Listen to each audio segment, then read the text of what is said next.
Hello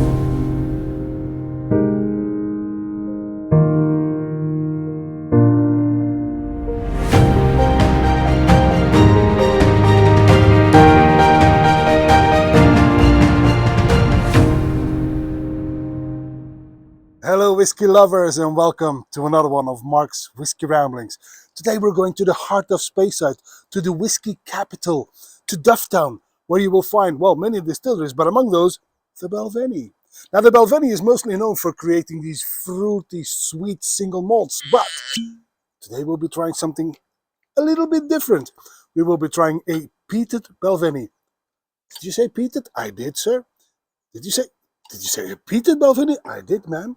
Indeed, 1 week per year, the Balvenie produces a peated rum, and then they leave it to sleep for 14 years to create this one, the 14 years old, the week of peat.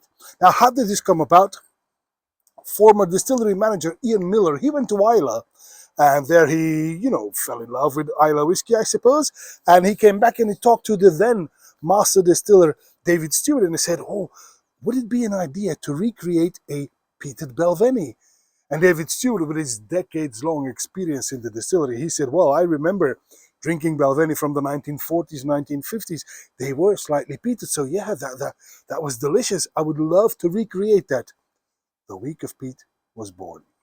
Now remember, they only produce a peated run once a year, 1 week per year, and that's it. And then they leave it, in this case for 14 years, on what I believe to be bourbon casks, and then bottle it as the week of peat. This is bottled at 48.3% ABV. The Balvenie, 14 years old, the week of peat, on the nose. Well, I do get those typical notes of honey and citrus fruit and vanilla, but this is underpinned with a subtle smokiness indeed, a rather delicate offering of sauerkraut and some hay in a horse's stable.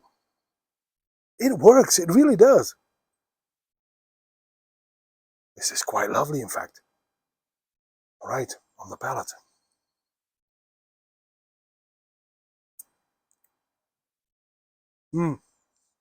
We're much closer to the classic Balvenie now.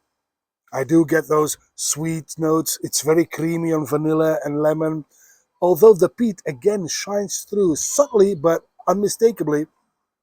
Oh, it's nice. And there's this spiciness. I get cloves, I get some pepper, I get quite a bit of sea salt, to be honest, but perfectly balanced.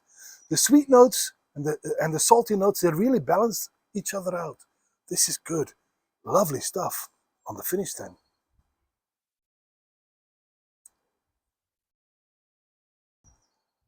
That's a rather wrong finish, to be honest, and it's more salty than it is sweet. But again, it works like a charm. And maybe, just maybe, this is a tad underestimated. Now, I'll be honest, if I were to try this blind, I would probably say this is a Legic or maybe an Ardmore.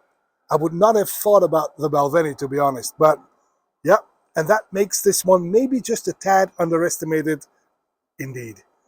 Wow, the Balvenie, 14 years old, the week of peat. Quite lovely indeed. And that, my friends, is all for this Whiskey Rambling. And I hope to see you at one of Mark's Whiskey Ramblings real soon. And until then, may the malt be with you. Bye-bye.